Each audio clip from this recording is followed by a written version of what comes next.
Pemirsa, penjagaan ketat dilakukan polisi di makam Sutrimo di Desa Ulahar, Wangon, Banyumas, Jawa Tengah. Ya, langkah ini dilakukan jelang proses ekshumasi atau otopsi ulang jenazah yang dijadwalkan berlangsung besok Rabu 12 Agustus.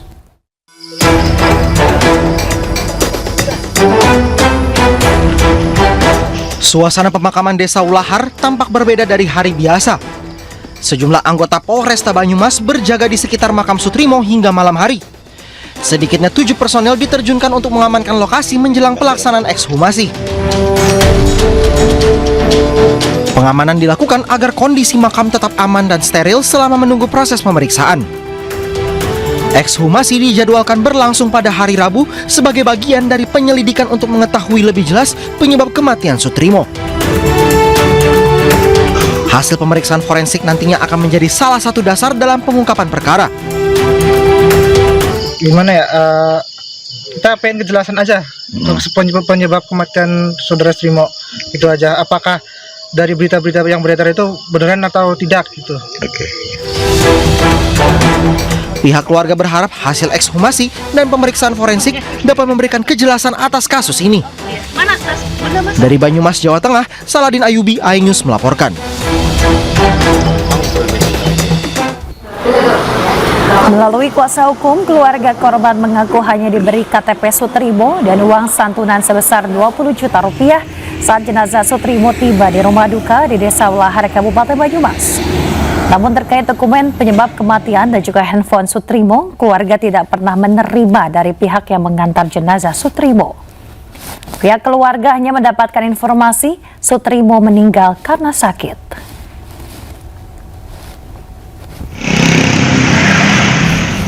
Polda Metro Jaya telah memeriksa sejumlah saksi secara maraton sejak 8 Agustus lalu. Sejumlah saksi dicecar dengan puluhan pertanyaan dari penyidik untuk mengusut tuntas penyebab kematian Sutrimo. Perkumpulan Praktisi dan Ahli Hukum Indonesia, Pitra Romadhoni, meminta penyidik Polda Metro Jaya untuk mengungkap tuntas kasus ini. Fitra juga menerangkan bahwa pihak keluarga membantah FA bukanlah kerabat Sutrimo sebagaimana yang tertera di formulir rumah sakit. Dalam ekshumasi nanti, ia berharap ditagari oleh petugas yang profesional sehingga misteri kematian Sutrimo dapat diungkap. Terkait dengan peristiwa tersebut, kami kira pihak keluarga telah membantah bahwasannya yang bersangkutan atas nama FA bukanlah kerabat daripada almarhum Sutrimo. Itu tidak benar kerabatnya kan itu, dan mereka juga nggak kenal yang namanya FA ini. Ini merupakan suatu tanda tanya besar bagi kita karena di formulir rumah sakit yang diisi oleh FA tersebut dia menulis sebagai kerabat, padahal itu bukan kerabat. Terus yang kedua, dalam formulir tersebut tadi kami telah melakukan pendalaman terkait dengan nomor handphone yang ditulis oleh saudara FA. Ternyata berdasarkan tracking yang kami lakukan melalui profiling ya, itu atas nama Hedi Sutejo. Ya, ini semakin janggal lagi kan gitu. Maka dari itu tadi kita udah konsultasi dengan penyidik untuk lebih intens lagi dalam. Pemirsa, tim 9 penyidik Kejaksaan Agung memanggil 13 saksi dalam kasus TPPU yang menjerat ex-Jampitsus Febri Adriansyah. Kejaksaan Agung berjanji akan mengusut tuntas kasus tersebut secara profesional. Tim 9 telah melakukan pemanggilan terhadap 13 orang saksi dalam kasus tindak pidana pencucian uang atau TPPU dengan tindak pidana asalnya tindak pidana korupsi atas nama tersangka FA, dan yang hadir kurang lebih 7 saksi, 5 diantaranya dari pihak swasta, 1 dari pihak pengacara, dan 1 dari pihak perbankan. Proses penyidikan ini akan terus dilaksanakan secara profesional, independen, dan akuntabel dengan tetap menjunjung tinggi atas praduga tak bersalah. Pemirsa, Komisi Pemberantasan Korupsi menahan 4 tersangka kasus dugaan korupsi pengadaan iklan di Bank Pembangunan Daerah Jawa Barat dan Banten atau Bank BJB. Ya, akibat perbuatan tersebut kerugian negara mencapai 222 miliar rupiah. Komisi KPK resmi menahan 4 tersangka dalam kasus dugaan korupsi pengadaan iklan di Bank BJB, yakni Widi Hartoto, Ikin Asikin Dulmanan, Sopan Jaya Kusuma, dan Suhendrik. Namun dari total anggaran tersebut hanya sekitar 100 miliar rupiah yang dibayarkan. Penyidik KPK menyebut pimpinan Bank BJB saat itu diduga memerintahkan panitia pengadaan untuk mengatur proses pemilihan agar memenangkan rekanan yang telah disepakati. Kerugian negara yang ditimbulkan mencapai 223 miliar rupiah. Keempat tersangka ditahan di Rutan Cabang Gedung Merah Putih KPK untuk 20 hari ke depan. KPK juga terus mendalami kasus ini untuk mencari keterlibatan pihak lain. Ya, betul, memang ada fakta-fakta keterlibatan pihak lain di perkara ini, tapi itu nanti menjadi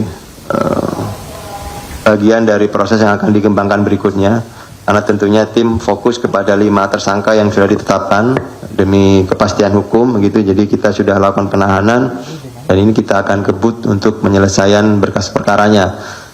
Tapi tidak menutup kemungkinan untuk peluang-peluang pihak-pihak lain yang memang mengetahui atau bahkan menikmati aliran-aliran uang dari fee agensi tadi nanti akan ditentukan pada saat Bisa sebuah ajang apresiasi digelar bagi talenta unggul di bidang riset dan inovasi. Ya, ajang ini guna mencari generasi penerus riset dan inovasi yang dapat memberikan dampak pada perekonomian Indonesia.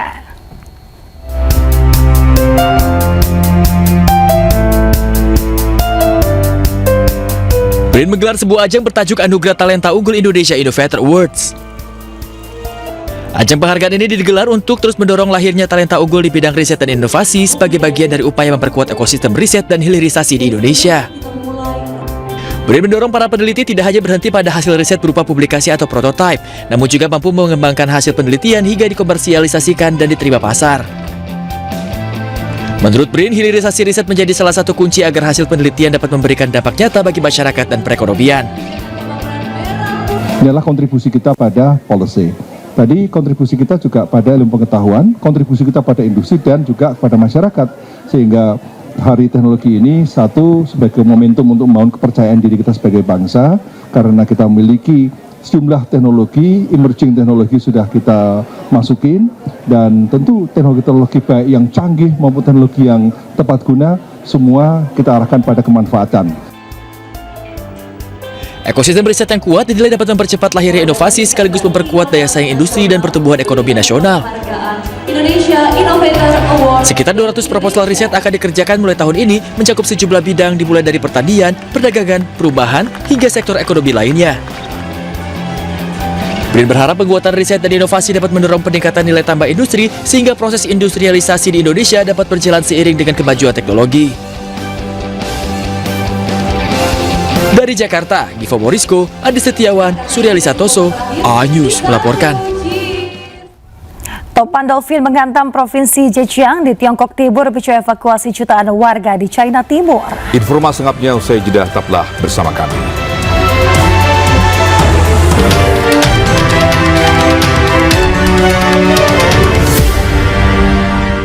Kita informasi lainnya, bisa pembagian ayam gratis dari peternak di Kabupaten Kendal Senin siang berlangsung ricuh. Sementara itu di Yogyakarta, ratusan peternak ayam petelur menggelar aksi akibat tingginya harga pakan.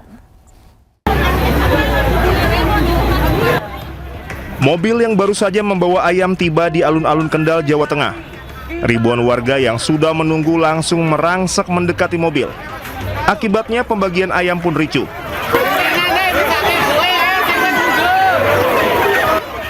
Miris, banyak warga termasuk anak-anak yang terjepit akibat mereka berebut pembagian ayam yang dilakukan peternak ayam.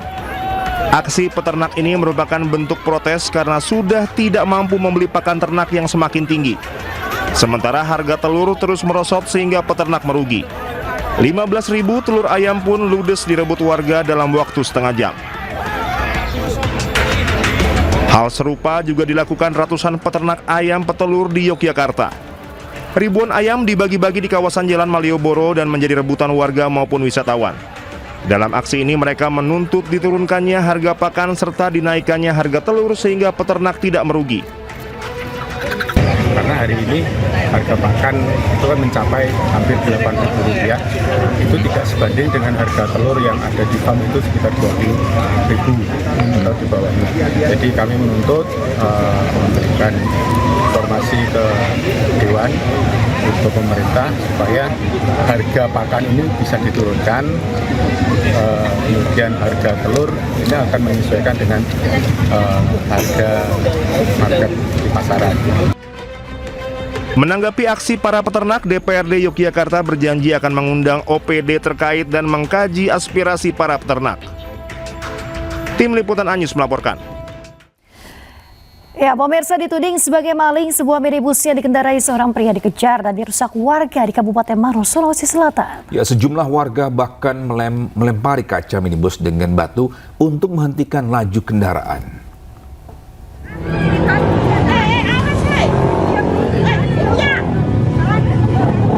Dari rekaman video amatir terlihat sebuah minibus yang dikendarai seorang pria dikejar sejumlah warga mengendarai sepeda motor di Jalan Poros Desa Patontongan, Kecamatan Mandai, Kabupaten Maros, Sulawesi Selatan.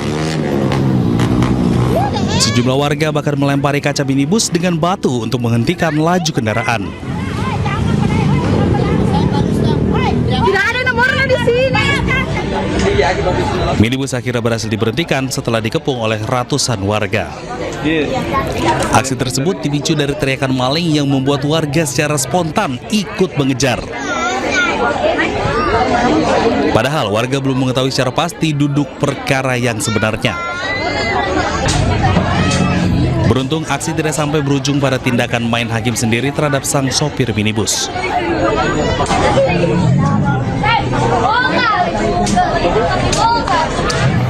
Polisi sektor Mandai yang tiba di lokasi langsung mengamankan minibus tersebut dengan kondisi rusak parah pada bagian kaca kendaraan.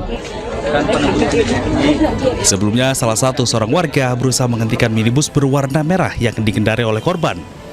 Keduanya diketahui memiliki permasalahan terkait utang piutang.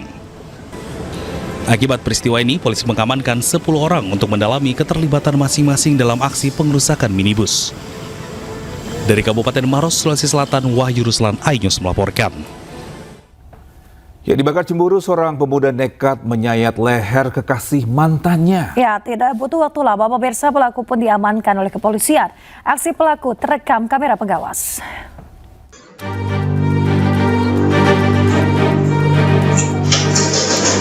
Seorang remaja harus berhadapan dengan hukum setelah menyerang seorang remaja berinisial MAN di Beji, Depok. Belakangan diketahui pelaku nekat menyayat leher korban lantaran terbakar api cemburu. Peristiwa penyerangan terjadi Selasa dini hari. Korban hendak pulang untuk istirahat setelah bertemu dengan kekasihnya yang lokasinya bersebelahan dengan tempat kejadian perkara. Saat menutup warung, pelaku menggedor pintu. Pelaku kemudian tiba-tiba menyabet leher korban setelah korban membuka pintu. Setelah melakukan aksinya, pelaku langsung kabur. Korban kemudian minta tolong rekan kerjanya dan langsung dilarikan ke rumah sakit. Akibat luka menganga di leher ini, korban harus mendapat 13 jahitan. Aksi penyerangan diduga motif asmara cinta segitiga. Pelaku cemburu kekasihnya berselingkuh dengan korban.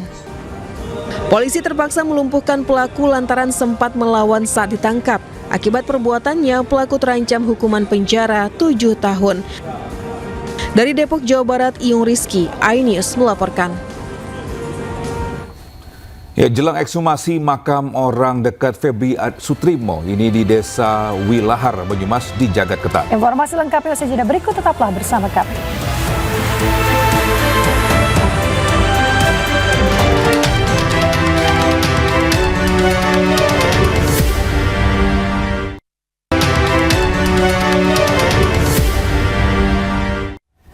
Ya, terima kasih masih bersama kami di Newsroom Pagi. Bisa petugas pemadam kebakaran berjuang memadamkan kebakaran hutan tirik yang berkobar di Provinsi Castellón di Spanyol. Kebakaran ini memaksa 1.800 penduduk dievakuasi.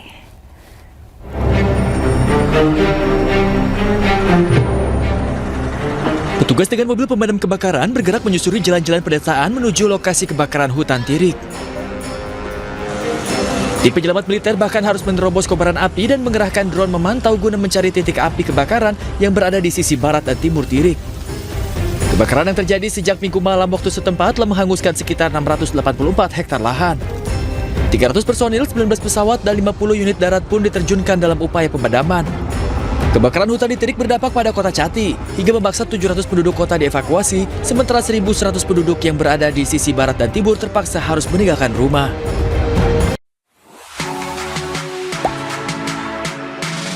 Gak sempet baca? Dengerin aja, klik icon text to speech di okezone.com.